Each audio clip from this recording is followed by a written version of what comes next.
ବଣ ଜଙ୍ଗଲ ପାହାଡ଼ ପର୍ବତ ଜୀବଜନ୍ତୁଙ୍କ ମଧ୍ୟରେ ସବୁ ଭିତରେ ସେ ଭଗବାନଙ୍କର ଶକ୍ତି ବା ଜ୍ୟୋତିକୁ ସେ ଉପଲବ୍ଧି କରିଛନ୍ତି। ଭ କହିଲେ ଭବ, ଭବ କହିଲେ ପୃଥିବୀ। ତେଣୁ ଭଗବାନ ଶବ୍ଦର ଅର୍ଥ, ଭଗବାନ ଶବ୍ଦର ମୂଳ ଅକ୍ଷର ଭ, ସେ ଭଟିକୁ ସେ ସର୍ବତ୍ର ଦେଖିଛନ୍ତି। ପୃଥିବୀର ସବୁ ପୃଥିବୀର ନାଳ ନର୍ଦ୍ଦମା ଠାରୁ ସମୁଦ୍ର ପର୍ଯ୍ୟନ୍ତ, ପାହାଡ଼ ପର୍ବତ ଠାରୁ ଅଟ୍ଟାଳିକା ପର୍ଯ୍ୟନ୍ତ ସବୁଠି ସେ ଭଗବାନଙ୍କୁ ଦର୍ଶନ କରିଛନ୍ତି। ଯେଉଁମାନେ ଭଗବାନଙ୍କୁ ପ୍ରକୃତରେ ଦର୍ଶନ କରିବାକୁ ଚାହାନ୍ତି, ସେମାନେ ଯେ ଗୋଟେ ମନ୍ଦିରରେ ପ୍ରବେଶ କରି ଗୋଟେ ନିର୍ଦ୍ଦିଷ୍ଟ ମୂର୍ତ୍ତିକୁ ଚିନ୍ତନ କଲେ, ସେଇ ନିର୍ଦ୍ଦିଷ୍ଟ ଯେଉଁ ମୂର୍ତ୍ତିଟିକୁ ଚିନ୍ତା କରିବ, ସେଇ ମୂର୍ତ୍ତିଟା ହୁଏତ ତୁମ ପାଖରେ ପହଞ୍ଚିପାରେ ବା ତୁମକୁ ଦର୍ଶନ ଦେଇପାରେ। କିନ୍ତୁ ସବୁ ଭିତରେ ଯିଏ ଭଗବାନଙ୍କର ସତ୍ତାକୁ ଦର୍ଶନ କରେ, ସିଏ ହେଉଛି ପ୍ରକୃତରେ ଭକ୍ତ। ଭକ୍ତ, ଭକ୍ତି, ଭଗବାନ, ଇଏ ତିନୋଟି ଶବ୍ଦ ସମାନ। ଭକ୍ତ, ଭକ୍ତି ଆଉ ଭଗବାନ। ଗ କହିଲେ ଗଙ୍ଗା, ଗ କହିଲେ ଗୁରୁ, ଗ କହିଲେ ଗୋବିନ୍ଦ। ଶଙ୍କରାଚାର୍ଯ୍ୟ ଗାଇଲେ ଭଜ ଗୋବିନ୍ଦମ୍ ସ୍ମର ଗୋବିନ୍ଦମ୍, ଗୋବିନ୍ଦମ୍ ଭଜ ମୂଢ଼ମତେ, ଭଜ ଗୋବିନ୍ଦମ୍, ଭଜ ଗୋବିନ୍ଦମ୍ ସ୍ମର ଗୋବିନ୍ଦ, ଗୋବିନ୍ଦମ୍ ଭଜ ମୂଢ଼ମତେ, ଭଜ ଗୋବିନ୍ଦମ୍, ଗୋବିନ୍ଦମ୍ ଭଜ ମୂଢ଼ମତେ, ଗୋବିନ୍ଦମ୍ ଭଜ ମୂଢ଼ମତେ, ଗୋବିନ୍ଦମ୍ ଭଜ ମୂଢ଼ମତେ, ଗୋବିନ୍ଦମ୍ ଭଜ ମୂଢ଼ମତେ, ଗୋବିନ୍ଦମ୍ ଭଜ ମୂଢ଼ମତେ, ଗୋବିନ୍ଦମ୍ ଭଜ ମୂଢ଼ମତେ, ଗୋବିନ୍ଦମ୍ ଭଜ ମୂଢ଼ମତେ, ଗୋବିନ୍ଦମ୍ ଭଜ ମୂଢ଼ମତେ, ଭଜ ଗୋବିନ୍ଦମ୍ ସ୍ମର ଗୋବିନ୍ଦମ୍ ଭଜ ମୂଢ଼ମତେ, ଭଜ ଗୋବିନ୍ଦମ୍ ସ୍ମର ଗୋବିନ୍ଦମ୍ ଭଜ ମୂଢ଼ମତେ, ଭଜ ଗୋବିନ୍ଦମ୍ ସ୍ମର ଗୋବିନ୍ଦମ୍ ଭଜ, ଭଜ ଗୋବିନ୍ଦମ୍।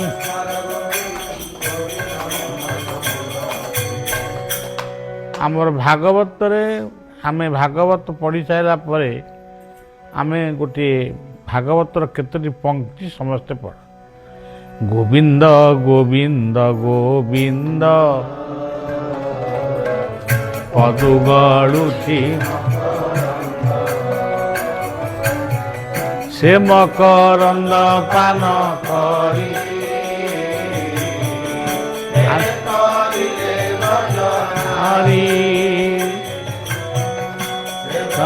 ନାରୀଙ୍କ ଭୟରେ ମନ ମୋର ନିରନ୍ତରେ, ମନ ମୋ ନିରନ୍ତରେ ରହୁ, ହା କୃଷ୍ଣ ବୋଲି ଯିବ,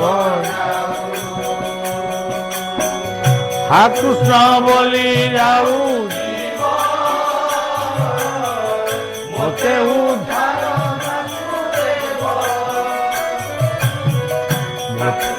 ବୋଲି ଯାଉଥିବ,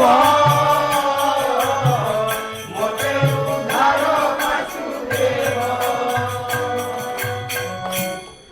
ତେଣୁ ଗ କହିଲେ ଗୁରୁ, ଗ କହିଲେ ଗୋବିନ୍ଦ। ଗୁରୁ ଗୋବିନ୍ଦେ ଦିଅ ମନ, କମିବ ବୈକୁଣ୍ଠ। গুরু গোবিন্দে দিয়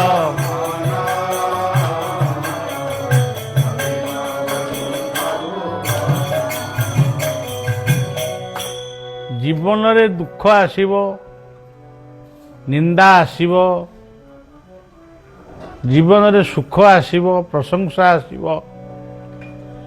सब मात्र केतोटी वर्षर जीवन, गोटे जीवन केते वर्ष बंचिबो, मन कर दो से 100 वर्ष बंचिबो। यही 100 वर्ष जीवन भितरे तार खाइबा शोइबा बुलिबा गपिबा आकु छाड़िकी कर्म केते वर्ष करिवो, ता देहरे केतेबेले भूल हबो, केतेबेले ठीक हबो, ये सब हबो। तेबे समस्त प्रकार अपराधरु विमोचन पाई, अपराधरु विमुक्त हवा पाई गुरु गोविंदे दिय मन, गमिब वैकुंठ भुवन। आज संध्यारे आपण माने एकत्र होइचंती, काहेकि एकत्र होइचंती? ये जो जीवनर जो समय गुड़िक अतिबाहित हो जाउचंती, जेतिकी आगुकू आगुकू बस जीव कि ट्रेन जीव, सेतिकी सेतिकी आम पहुँचवा स्थानटा आम पाखकू निकट हो आसीबो। तेणु आम जीवनटा आरंभ होइछि जन्मरू, ये पहुँचब मृत्यु पाखरे। जन्म गोटे स्टेशन, मृत्यु गोटे स्टेशन। जिते दिन गड़ी चलुची, जिते जिते मुहूर्त गड़ी चलुची, मृत्युटा सेतिकी आम पाखक आगे जाउची। तेणु मृत्यु पूर्वरु जदि आम जीवन को आमे समीक्षा न करू बा जीवनर अपराधरु विमुक्त हवा पाई किछि आमे न करू, ताहले जीवनटा अपराधमय हो जिवो। मरीगला पर लोक किसी दिन 15 दिन खने भाविबे, तापर समस्ते भूली जिवे। जेमती रास्ता रे कुकुर गुड़िक ट्रक एक्सीडेंट रे, बस एक्सीडेंट रे मरिकी पड़ी गंधौचनी, कई उठाऊ ना कि पचारू ना, सेमती हम। तेणु जीवनटा को सुगंधमय करने को हेले आज जमी आपण मैंने संध्या बेले बसिले सेमती सबुदिन कौन, सबुदिन संध्या कौन आम थी ना आम बसबू, किंतु आम घरे थाऊ, बस रे थाऊ, ट्रेन रे थाऊ, प्लेन रे थाऊ, जो थाऊ सेठी आम जोटी थिले भी आम अपराधर विमोचन पाई आमको गुरु गोविंदଙ୍କ नाम को स्मरण करिया को पड़े। किछि लोक हाट को जाइथिले, गोटे बैशाखी झड़ काल बैशाखी आसला, बहुत जोर काल बैशाखी बहिला, घन घन बिजुली आ घड़घड़ी माइला, वर्षा भी माड़ी आसला, पवन भी माड़ी आसला। विपदरु मुक्त पाइबा पाई गोटे घर भितरे समस्ते से घर भीतर पशिगले। से घर भीतर सीना कबाट फबाट बंद करके सब रहिले, किंतु घड़घड़टा सेमती से घर चारिपाखा तक बुलुची। प्रति मिनिट 2 मिनिट रे गोटा घड़घड़ी मारुची। समस्ते कहले जे घड़घड़ी मारे, किंतु एते समय तो घड़घड़ी मारे ना। आज कौन एते समय घड़घड़ी मारिलानी? आ भितर गोटे केही जने पापी लोक अच्छी, से पापी लोकटा को से पापी लोकटी जदि एठू चलीज से घड़घड़ी मरीज, आम समस्ते बंचीजु। जो लोकटी को पापी बोली भाविले माने कहले यही लोकटा पापी लोक। मन भीतर विचार कले ये लोकटा हड़ा बेपार करे, छेली बेपार करे, बोदा बड़ी दिए, एमती गुड़ा भाविगले यही लोकटा हूँ पापी, यहीटा विदा करदा। सी किंतु जहाँ करे तार वृत्ति करे, तार परिवार चलिया करूला, ताकू लोके बुझिले पाप। एमाने बुझिले आमे धान काटुचु, आमे बिरी बुणुचु, मुग बुणुचु, आमे पुण्यवंत हो।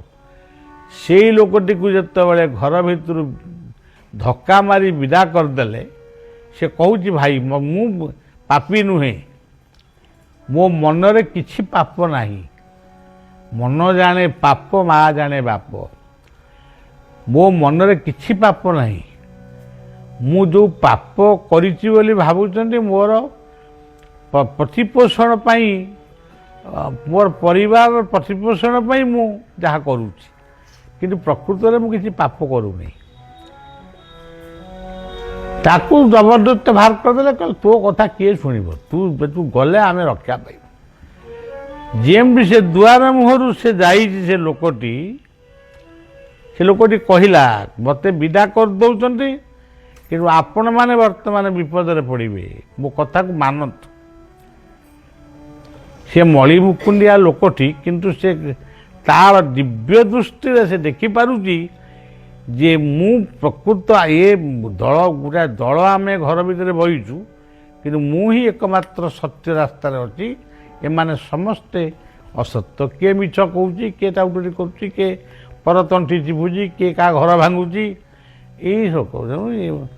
ମୁଁ ହିଁ ସେ ନିଜକୁ ନିଜେ ଭାବୁଛି ମୁଁ ଠିକ୍। ତାକୁ ଯେତେବେଳେ ବିଦା କରିଦେଲେ, ଘରଟି ପଇଲା। ସେ ଘରେ ଯେତେ ଲୋକ ଥିଲେ ସମସ୍ତେ ମାନେ ମୃତ୍ୟୁବରଣ କଲେ ଆଉ। ତେଣୁ ଜୀବନକୁ ସମୀକ୍ଷା କରିବା ପାଇଁ ଆମେ ସତ୍ସଙ୍ଗ କରୁ। ମୋର ଯଦି ଇଚ୍ଛା ହେଇଥାନ୍ତା, ମୋର ବାଲେଶ୍ୱରରେ ନ ରହିକିରି ଜଲେଶ୍ୱରରେ ରହିଥାନ୍ତି, କିମ୍ବା ବାଲେଶ୍ୱରରେ ଆଉ ଭଲ ଭଲ ହୋଟେଲ ସବୁ ଅଛି, କେଉଁଠି ଗୋଟେ ବୁକ୍ କରିକି ରହିଯାଇକି ମୁଁ ରାତିରେ ଚୁପଚାପ ରହି ସକାଳୁ ଉଠି ପଳେଇଥାନ୍ତି। ଆପଣମାନେ ଆପଣମାନେ କ'ଣ ମୋତେ ମୋ ନାଁରେ ମକଦ୍ଦମା କରିଥାନ୍ତେ? କାହିଁକି ବାବା ପଳେଇଲେ? ମୁଁ ଏବେ ଆଇଥିଲି, ମୁଁ କାହିଁକି ଏବେ ଆସିଥିଲି, ପୁଣି କ'ଣ ଯିବି? କିନ୍ତୁ ଯେତେବେଳେ ଫୋନ୍ କରାଗଲା ଯେ ବାବା ରହିବାକୁ ଚାହୁଁଛନ୍ତି, କିନ୍ତୁ ଭାବୁଛନ୍ତି ଏବେ ଯାଇଥିଲି କ'ଣ ଯିବେ, ଯେଉଁ ଦୁଇ ଜଣଙ୍କୁ ସେ ଫୋନରେ ପଚାରିଲେ, ପ୍ରଦୀପ ଆଉ କାଣା କ'ଣ ସଞ୍ଜୟ, ସେ ଦୁଇ ଜଣ ଯାକ ଗୋଟିଏ ଉତ୍ତର ଦେଲେ, ବାବା ଏବେ ଆସିଥିଲେ, ପୁଣି ଆଉ ଏବେ ରହିବେ, ଏଥିପାଇଁ ବାବା ଚିନ୍ତା କରୁଛନ୍ତି। କିନ୍ତୁ ଆମ ପାଇଁ ଯେ ବାବା ସାରା ଜୀବନ ଚିନ୍ତା କରୁଛନ୍ତି, ଆଉ ସାରା ଜୀବନ ପାଇଁ ଯିଏ ଚିନ୍ତା କରୁଛନ୍ତି, ସେଇ ଏବେ ଆସିଥିଲେ ଏବେ ରହିଲେ କ'ଣ ଅସୁବିଧା ଅଛି? ତେଣୁ ଜୀବନ ହେଉଛି ସେଇଆ, ଗୋଟେ ସତ୍ସଙ୍ଗ ପାଇଁ ଜୀବନର ନିତ୍ୟାନ୍ତ ଜରୁରୀ। ସତ୍ସଙ୍ଗଟା ଜୀବନ ପାଇଁ ନିତ୍ୟାନ୍ତ ଜରୁରୀ। ତେଣୁ ଗୁରୁ ଗୋବିନ୍ଦେ ଦିଅ ମନ, ଗମିବ ବୈକୁଣ୍ଠ ଭୁବନ। ଆଜି ବ୍ୟଞ୍ଜନ ଦ୍ୱାଦଶୀ, ଆପଣ ଦେଖନ୍ତୁ, ବ୍ୟଞ୍ଜନ କହିଲେ କ'ଣ? ତରକାରୀ। ସେ ତରକାରୀ ଭିତରେ ମଧ୍ୟ ଭଗବାନଙ୍କୁ ହିନ୍ଦୁମାନେ ଦେଖନ୍ତି। এইটা কেউ ধর্মের নাই। ଆପଣ ଦେଖିବେ ଚାଉଳ ଭିତରେ ମଧ୍ୟ ଭଗବାନଙ୍କୁ ଦେଖନ୍ତି। କେଉଁ ମାସରେ? ଏଇ ମାର୍ଗଶିର ମାସରେ ତୁ ଲକ୍ଷ୍ମୀ ପୂଜା, ସିଏ କହନ୍ତି ଇଏ ଚାଉଳ ନୁହେଁ, ଇଏ ହେଉଛନ୍ତି ଆମର ଲକ୍ଷ୍ମୀ, ମାନେ ଭଗବାନଙ୍କର ସହଧର୍ମିଣୀ, ନାରାୟଣଙ୍କର ଧର୍ମପତ୍ନୀ ହେଉଛନ୍ତି ଲକ୍ଷ୍ମୀ। ତାକୁ ଆଜି ହେଉଛି ବ୍ୟଞ୍ଜନ ଦ୍ୱାଦଶୀ। ଆଜି ମଣିଷ ମାନେ କେଉଁ ମହାପୁରୁଷ କେତେ ଶହ ବର୍ଷ ପୂର୍ବରୁ ଆକୁ କରିଛନ୍ତି ଜାଣିଛନ୍ତି? ମଣିଷ ଅଭାବରେ ପଡ଼ି ବା ଅଖାଦ୍ୟ କେତେବେଳେ ଖାଉଛି, କିନ୍ତୁ ଗୋଟେ ପର୍ବ ଏମିତି ସୃଷ୍ଟି କରିବା, ବିଭିନ୍ନ ପ୍ରକାର ପରିବାର ମାଟିରୁ ଉତ୍ପତ୍ତି ବିଭିନ୍ନ ବ୍ୟଞ୍ଜନକୁ ଆମେ ରାନ୍ଧିକିରି ଖାଇବା, ତାଦ୍ୱାରା ଦେହ ପାଇଁ ବହୁତ ଔଷଧୀୟ ଶକ୍ତି ସଂଗ୍ରହ ହେବ। ଆପଣ ଦେଖିବେ ପୁରୀ ଶ୍ରୀକ୍ଷେତ୍ରରେ ମହାପ୍ରସାଦ ବାହାରୁଛି। ମହାପ୍ରସାଦ କହିଲେ କ'ଣ କେବଳ ସେ ଅଭଡ଼ା କୁଡ଼ିଆ ଅନ୍ନଟାକୁ କୁହାହେଉଛି? ଅନ୍ନ, ଡାଲି, ବେସର, ମହୁର, ଶାଗ ସବୁ ମିଶିକିରି ସେ ଗୋଟିଏ ମହାପ୍ରସାଦ ହେଉଛି। ଏଠି ଆମର ରେମୁଣା ତୀର୍ଥରେ ମଧ୍ୟ ଅନ୍ନପ୍ରସାଦ, ଯେତେବେଳେ ରେମୁଣା ଭଗବାନଙ୍କୁ ଯେତେବେଳେ ସମର୍ପଣ କରାଯାଉଛି, ସେତେବେଳେ ସେ ପ୍ରସାଦ ହେଇଯାଉଛି। ସେମିତି ଆପଣମାନେ ଘରେ ଯେଉଁ ରୋଷେଇ କରୁଛନ୍ତି, ରୋଷେଇ କରିସାରିଲା ପରେ ପ୍ରଥମେ ଅଗ୍ନିଙ୍କ ଉଦ୍ଦେଶ୍ୟରେ ଅଗ୍ନିଙ୍କୁ ସମର୍ପଣ କରିବ। ଦ୍ୱିତୀୟରେ ପିତୃପିତାଙ୍କ ଉଦ୍ଦେଶ୍ୟରେ ସେ ଅନ୍ନରୁ କିଛି ବାହାରେ ରଖିବ, ତାକୁ କୌଣସି କାଉ କୋଇଲି ଖାଇବେ, ସେ ଗୋଟେ ପିତୃ ଲୋକଙ୍କ ପୂଜା ହେବ।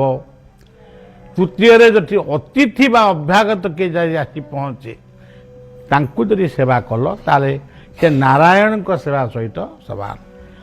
ଆପଣ ଦେଖିବେ ବୃନ୍ଦାବନରେ ମହାପ୍ରଭୁ ଚୈତନ୍ୟଙ୍କ ସମୟରୁ ଗୋଟେ ମାଧପୁରୀ ଭେଟି ମିଳେ। ସେ ମାଧପୁରୀ ହେଉଛି ସେମାନେ ରୋଷେଇ କରି ସାରିଲା ପରେ 3 ଖଣ୍ଡ କି 5 ଖଣ୍ଡ ରୁଟି ଆଗ ରଖିଦିଅନ୍ତି, ଟିକେ ତରକାରୀ। ଜଣେ ଅତିଥି ଯଦି ଆସି ପହଞ୍ଚିଲା ତାକୁ ହିଁ ସେ ରୁଟି ଦିଅନ୍ତି। ତେଣୁ ଭାଗବତରେ ମଧ୍ୟ ଲେଖା ରହିଛି, ଯେବେ ନପାରେ ଏତେ ମତ ଗୃହରେ ଅତିଥି ଆଗତ, ତାହାଙ୍କୁ ବିଷ୍ଣୁପ୍ରାୟ ମଣି ପୂଜିବ ଦେଇ ଅନ୍ନ ପାଣି, ଏମନ୍ତ ବିଷ୍ଣୁ ପୂଜା କରି ଭବ ସଂସାରୁ ଜାନ୍ତି ଧରି। ତେଣୁ ଭଗବାନକୁ କିଏ ମନ୍ଦିରରେ ଖୋଜୁଛି, କିଏ ମସଜିଦରେ ଖୋଜୁଛି, କିଏ ଚର୍ଚ୍ଚରେ ଖୋଜୁଛି, କିଏ ଗୁରୁଦ୍ୱାରରେ ଖୋଜୁଛି, କିନ୍ତୁ ଭଗବାନ ଆମ ହାଣ୍ଡିଶାଳରେ ଅଛନ୍ତି, ଆମ ରୋଷେଇ ଘରେ ଅଛନ୍ତି, ଆମ ବେଡରୁମ୍ରେ ଅଛନ୍ତି, ପୁଣି ଆମ ହୃଦୟ ସିଂହାସନରେ ଅଛନ୍ତି। ଏଇ ହୃଦୟ ସିଂହାସନର ଅଧିକାରୀ ହେଉଛନ୍ତି ଭଗବାନ। ବା କହିଲେ ନିଶ୍ୱାସ। ଏଇ ଦେଖନ୍ତୁ, ମୁଁ ଏଠି ବଇଛି କହୁଛି, କେମିତି କହୁଛି? ଯଦି ଏ ନିଶ୍ୱାସଟି ମୋର ବର୍ତ୍ତମାନ ବନ୍ଦ ହେଇଯିବ, ମୁଁ ଆଉ କିଛି କହିବି କି? ମୋତେ ଟେକି ଟାକି ନେଇ ଆମ୍ବୁଲାନ୍ସରେ ପୁଣି ମେଡ଼ିକାଲରେ ଭର୍ତ୍ତି କରିଦେବେ। ଆଜି ଗୋଟିଏ ମା କହୁଥିଲା ତା ଦୁଃଖର କଥା, ତା ବୋଉ ଭେଣ୍ଟିଲେଟରରେ ଅଛି। ତେଣୁ ବା କହିଲେ ବାୟୁ। ଆଉ ଗୋଟିଏ ବାବୁ କହୁଥିଲେ ତାଙ୍କ ଝିଅଟି କଥା, ପାଠ ପଢ଼ୁଛି କିନ୍ତୁ ସେ ରକ୍ତ ତାକୁ ସବୁବେଳେ ଦିଆହେଉଛି। ତେଣୁ ମୋର ଏସବୁ କଥା ଶୁଣିବା ପରେ ମନେ ହୁଏ, ମୋତେ ଯଦି ଭଗବାନ ବିଧାତା କରିଦିଅନ୍ତେ, ବଳିଆରୁ ମୋତେ ପ୍ରମୋଶନ କରିକି ବିଧାତା କରିଦିଅନ୍ତେ, ତାହେଲେ ମୁଁ କେତେ ଗୁଡ଼ିଏ ପୁରୁଣା କଥାକୁ କାଟି ପକାନ୍ତି। ଏମିତିଆ ରୋଗ ଆଉ ସୃଷ୍ଟି ନ ହେଉ। ଏଡ୍ସ ଭଳିଆ ରୋଗ, କ୍ୟାନ୍ସର ଭଳିଆ ରୋଗ, ଏମିତି କେତେକ ରୋଗ ଅଛି ଯେଉଁଟାକି ସେଇଟା ତା ନାଁ ଶୁଣୁ ଶୁଣୁ ଲୋକ ସ୍ଥାନୀୟ ହେଇଯାଏ। ଏଇ ଭେଣ୍ଟିଲେଟରରେ ମଧ୍ୟ ସାଇରାମ ବହୁତ ଦିନ ତାଙ୍କୁ ବଞ୍ଚେଇ ରଖିଲେ। ସେଥିରେ ସେ ଦେହ ଅବସାନ କଲା। ତେଣୁ ଆମେ କ'ଣ କରିବୁ? ଆମ ହାତରେ ଅଛି କେବଳ ଆପଣମାନଙ୍କ ପାଇଁ ପଦେ ପ୍ରାର୍ଥନା। ଆମେ ଶୁଣିବୁ, ଟିକେ ପ୍ରାର୍ଥନା କରିବୁ, ସେଇଥିରେ କିଏ ଖୁସି ହୁଅନ୍ତୁ ବା ଖୁସି ନ ହୁଅନ୍ତୁ। ତେଣୁ ମୁଁ ବର୍ତ୍ତମାନ ଏଠି କଥା କହୁଛି, ବା ଭଗବାନ। ଭ କହିଲେ ପୃଥିବୀ, ଇଏ ବାଲେଶ୍ୱରଟା ପୃଥିବୀ ଭିତରେ, ଇଏ ଯେଉଁ ହୋଟେଲରେ ଆମେ ରହିଛୁ ଏଇଟା ବି ପୃଥିବୀ ଭିତରେ। ଏଠି ଏ ଯେଉଁ ଘର ତିଆରି ହେଇଛି, ଇଟା ବାଲି ସିମେଣ୍ଟ ରଡ଼ ଖଟ ପଡ଼ିଛି, ଗଦି ପଡ଼ିଛି, ସବୁ ପୃଥିବୀ ଭିତର କଥା। ଭଗବାନ ସବୁ ଭିତରେ ଅଛନ୍ତି। ବା କହିଲେ ନିଶ୍ୱାସ। ଏ ନିଶ୍ୱାସଟି ଚାଲିଥିବା ପର୍ଯ୍ୟନ୍ତ ଆମେ ଛୁଆଁ। ନିଶ୍ୱାସଟି ଯେତେବେଳେ ବନ୍ଦ ହେଇଯିବ, ଆମେ ହେଇଯିବୁ ଅଛୁଆଁ। ଆମକୁ କହିବେ ମୁର୍ଦାର। ଗୋଟିଏ ଲୋକର ଖାଲି ନିଶ୍ୱାସ ଯାଉଛି ଆଉଛି, ଅନ୍ୟମାନେ ଦେଖୁଛନ୍ତି, ଆଉ ବୋଧେ 10-15 ମିନିଟ୍ କି 10 ଘଣ୍ଟା ଭିତରେ ରହିବ, ତଥାପି ତାକୁ ଛୁଉଁଛନ୍ତି। ଯେତେବେଳେ ନିଶ୍ୱାସଟା ବନ୍ଦ ହେଇଗଲା ଠକ୍, ସେତେବେଳେ ଲୋକ ଏଇଟା ମୁର୍ଦାର ଛୁଆଁ ହେଇଯିବ, ଆଉ ତାକୁ କେହି ଛୁଅ ନା। ଆରେ ଓଇଖିଣା ସେ ବାପା ଥିଲା, ଓଇଖିଣା ଅଛୁଆଁ ହେଇଗଲା। ମଣିଷ ମଣିଷକୁ ଆଜି ଅଛୁଆଁ ବୋଲି କହୁଛି, ତମେ ପରା ନିଜେ ଅଛୁଆଁ। ମଣିଷ କହୁଛି ସିଏ ମଣିଷଟା ଅମୁକ ଜାତିର, ହେ ସେଇଟା ଅଛୁଆଁ ଜାତି। ଆଉ ତମେ କ'ଣ ଛୁଆଁ ଜାତି? ମରିଗଲା ପରେ ପୁଣି ତମକୁ ମାନେ ଛୁଆଁ କରିବା ପାଇଁ 11 ଦିନ 12 ଦିନ 12 ଦିନ ବୋଧେ 12 ଦିନ ସମୟ ଲାଗୁଛି। ତମେ ଏଡ଼େ ଅଛୁଆଁ। ଆମେ ଏଠି ଯେତେ ବହିଛେ ସମସ୍ତେ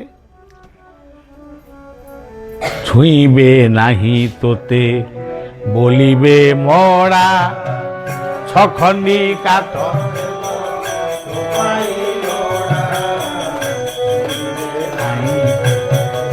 ବୋଲିବେ ମଡ଼ା ଛଖଣ୍ଡି କାଠ ତୋ ପାଇଁ ଲୋଡ଼ା ଛାର ଦେହକୁ ମନ କରିଛୁ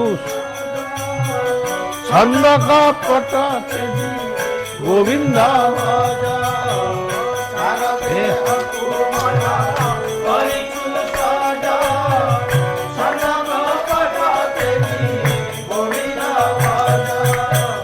ଛୁଇଁବେ ନାହିଁ ବୋଲିବେ ମଡ଼ା ଛଖଣ୍ଡି କାଠ ତୋ ପାଇଁ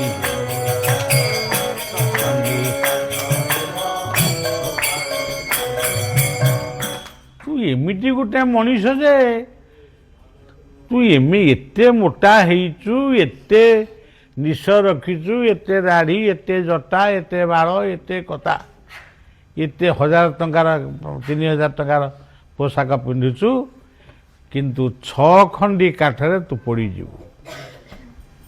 ମାତ୍ର 6 ଖଣ୍ଡି କାଠରେ ତୁ ପୋଡ଼ିଯିବୁ। ଆପଣମାନେ କହିବେ ଏବେ ଆଉ କାଠରେ ପୋଡ଼ା ହେଉନାହାନ୍ତି, ଇଲେକ୍ଟ୍ରିକ୍ ଚୁଲିରେ ପୋଡ଼ା ହେଉଛି। ଏବଂ ସେ ଯାହା ହଉ 6 ଖଣ୍ଡି କାଠରୁ ସେ ଇଲେକ୍ଟ୍ରିକ୍ ଚୁଲିଟା ସୃଷ୍ଟି ହେଇଛି। ଏଇଟା କେମିତି ବହୁତ ସମୟ ଲାଗୁଛି, ଗଛ ନଷ୍ଟ ହେବ, କାଠ କଟା ହେବ, ତେଣୁ ଆମେ ଗୋଟେ ଇଲେକ୍ଟ୍ରିକ୍ ଚୁଲି କରିଦେବା। ସେଥିପାଇଁ ଆମ ଜଗନ୍ନାଥ କାଠରେ ତିଆରି। ସିଏ କାଠକୁ ଯଦି ଦେଖିବ, ଦର୍ଶନ କରିବ, ତାହେଲେ ଇଏ କାଠ ସାର୍ଥକ ହେବ। ତେଣୁ କାଠ ପାଷାଣ ତରୁ ତୃଣେ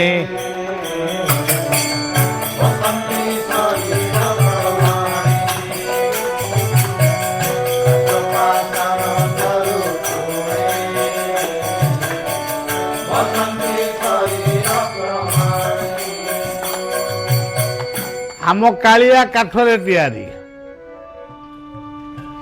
ଆମ ରେମୁଣା କୃଷ୍ଣ ପଥରରେ ତିଆରି, ଆମର ତ୍ରିବେଣୀଶ୍ୱର ମହାଦେବ, ଚନ୍ଦନେଶ୍ୱର ମହାଦେବ ପଥରରେ ତିଆରି ହେଇଛନ୍ତି। ଆମର କଳ୍ପବଟ ବୃକ୍ଷ, ତୃଣ କହିଲେ ତୁଳସୀ, ଦୁବ, ବରକୋଳି ପତ୍ର, ଇଏ ସବୁ ହେଉଛନ୍ତି ଭଗବାନ।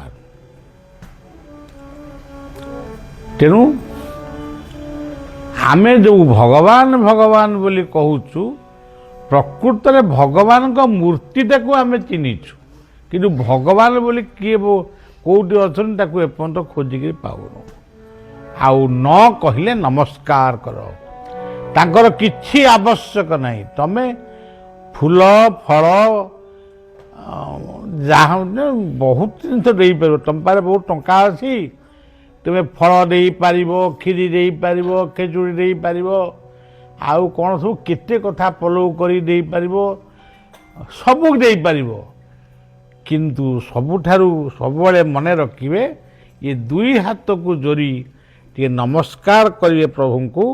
ଭଗବାନ କହୁଛନ୍ତି ଗୀତାରେ ଯେ ମୋତେ ଯିଏ ଖାଲି ନମସ୍କାର ଟିକେ କରେ, ମୁଁ ତାକୁ ସବୁ ଦିଏ। ତେଣୁ ଆମେ ସେତିକ ମଧ୍ୟ ଆଜିକାଲି ଭୁଲିଗଲୁଣୁ। ନମସ୍କାର କରୁ, ହ୍ୟାଣ୍ଡସେକ୍ କରୁଛୁ, ନମସ୍କାର କରିବୁନି। ଗୁଡ୍ ମର୍ଣ୍ଣିଂ କହୁଛୁ, ନମସ୍କାର ବୋଲି କହିବୁନି। ତେଣୁ ଭଗବାନ ଏଇ ହେଉଛନ୍ତି ଭଗବାନ। ଆଜି ବ୍ୟଞ୍ଜନ ଭିତରେ ଭଗବାନଙ୍କୁ ଦେଖୁଛେ, ମାର୍ଗଶିର ମାସ ଗୁରୁବାରରେ ଆମେ ଅନ୍ନ ଭିତରେ ଭଗବାନଙ୍କୁ ଦେଖିବା। କାର୍ତ୍ତିକ ଭିତରେ, କାର୍ତ୍ତିକ ପୂର୍ଣ୍ଣମୀ ଯେଉଁ ଗଲା, ଜଳ ଭିତରେ ଭଗବାନଙ୍କୁ ଦେଖାଗଲା।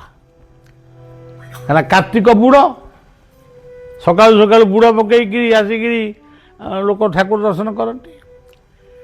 ତେଣୁ ଏଠି ଜଳ ଅଗ୍ନି ଉତ୍ସବ ଗୋଟେ ଅଛି। ଅଗ୍ନି ଉତ୍ସବ କେଉଁ ନୁହେଁ, ମାଘ ପୂର୍ଣ୍ଣିମା ଦିନ, ଯେଉଁଦିନ ଇଏ ଅଧମ ଘର ଛାଡ଼ିଥିଲା। ଘର ଆଉ ଛାଡ଼ିଥିଲି କ'ଣ, ମୁଁ ଘରେ ତ ଅଛି, ଟାଣିକିରି ଗୋଟାଏ ଘରୁ ଆଉ ଗୋଟାଏ ଘରକୁ ନେଇଯାଇଥିଲେ। ସେଦିନ କ'ଣ ହୁଏ, ଅଗ୍ନିଙ୍କ ଭିତରେ ସେ ଭଗବାନଙ୍କୁ ଦେଖେ। ଯେତେବେଳେ ଆପଣ ଦେଖିବେ ଗୋବିନ୍ଦ ଦ୍ୱାଦଶୀ ପଡ଼ିବ, କୁମ୍ଭ ପଡ଼ିବ, ସେତେବେଳେ ଜଳ ଭିତରେ ଭଗବାନଙ୍କୁ ଦେଖାହେବ। ତେଣୁ ଆମେ କେତେ ମହାନ, ଆମ ଧର୍ମ କେତେ ମହାନ। ଆମେ ବ୍ୟଞ୍ଜନ ଭିତରେ ବି, ଡାଲି ତରକାରୀ ଭିତରେ ବି ଭଗବାନଙ୍କୁ ଦେଖୁଛୁ। ତେଣୁ ଆପଣମାନେ ଆଜି ବଢ଼ିଆ ଦିନଟିଏ ବ୍ୟଞ୍ଜନ ଦ୍ୱାଦଶୀ, କିନ୍ତୁ ମୁଁ ବ୍ୟଞ୍ଜନ ଏପର୍ଯ୍ୟନ୍ତ କିଛି ଖାଇନି। ମୁଁ କ'ଣ ଟିକେ ଖାଇଦେଇ ଶୋଇପଡ଼ିଥିଲି, ଉଠିଲି ନା ଆଉ। ତେଣୁ ଜାଗି ଉଠ ଭଗବାନ, ଜାଗି ଉଠ ଭଗବାନ, ଜାଗି ଉଠ ଭଗବାନ, ଜାଗି ଉଠ ଭଗବାନ। ପାଷାଣ ଦେଉ ରହି, ପାଷାଣର ରୂପରେ, ପାଷାଣ ଦେଉଳେ ରହି, ପାଷାଣର ରୂପରେ ତୁମେ କଷୁଥାଅ ଭକ୍ତ ମନ,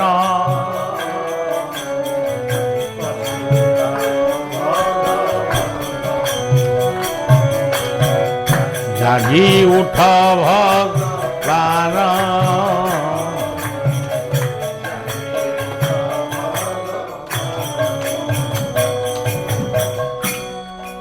ତେଣୁ ଭଗବାନ ସକାଳୁ ଉଠିଲେ ଭଗବାନ ହେଉଛନ୍ତି ପୃଥିବୀ।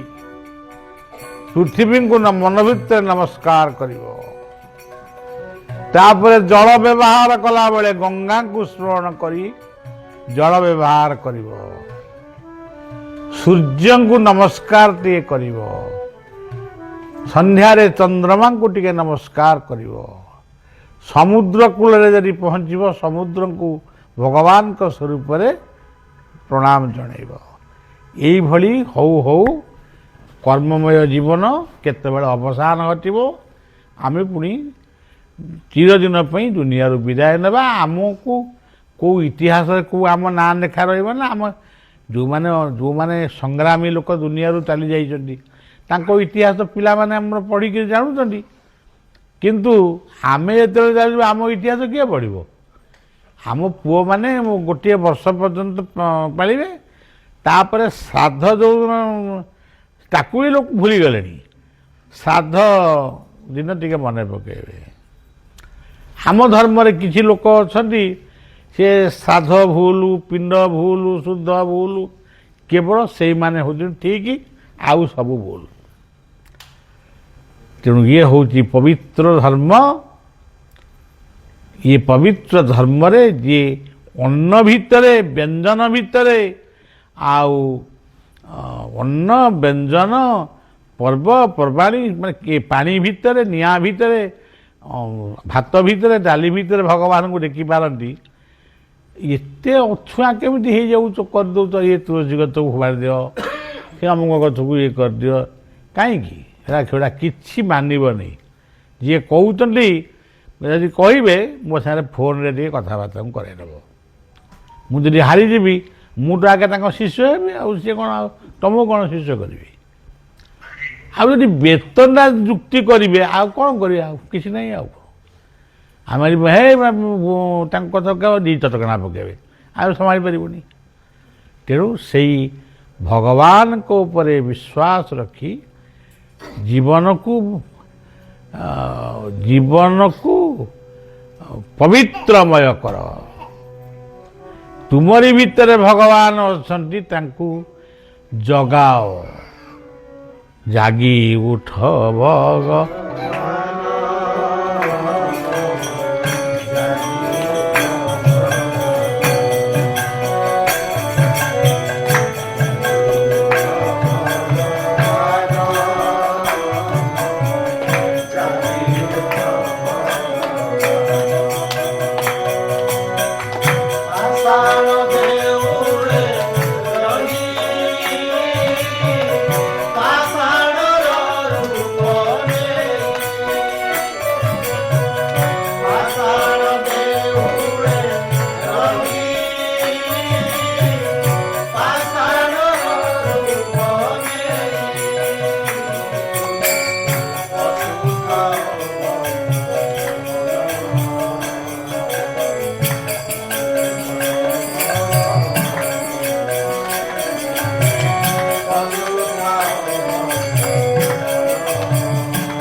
ଆଜି ବ୍ୟଞ୍ଜନ ଦ୍ୱାଦଶୀରେ ସମସ୍ତଙ୍କର ମନ ଇଚ୍ଛା ପୂର୍ଣ୍ଣ ହେଉ, ସମସ୍ତେ ସୁସ୍ଥରେ ରୁହନ୍ତୁ। ଏହି ସତସଙ୍ଗର ଫଳ ଆପଣମାନଙ୍କୁ ଜନ୍ମ ଜନ୍ମାନ୍ତର ଧରି ମିଳୁ। ବଳିଆ ଯିବା ବାଟରେ ଟିକେ ବାଟୋଇ ଗଛ ମୂଳେ ରହିଲା ଭଳି ଟିକେ ରହିଯାଇଛି। କାଲି ସକାଳୁ ଟିକେ ବେଙ୍ଗଲ ଯିବି। ଆଉ ପୁଣି କେବେ ଆପଣମାନଙ୍କ ସହିତ ସାକ୍ଷାତ ହେବ। ଆଉ ଆଶ୍ରମର ଆନୁଆଲ୍ ଫଙ୍କସନ୍ ଯେତେବେଳେ ବାର୍ଷିକ ଉତ୍ସବ ହେବ, ଆପଣମାନେ ସବୁ ଗାଡ଼ି ଫାଡ଼ି କରିକି ଯିବେ, ଯେ ବୁଲିବାଲିକି ଆସିବେ ଅକ୍ଷୟ ତୃତୀୟାରୁ ପୂର୍ଣ୍ଣମୀ ଭିତରେ। ଶ୍ରୀ ଗୁରୁ ରମାନନ୍ଦେ ଜୟ ଜୟ ଶ୍ରୀ ନାମ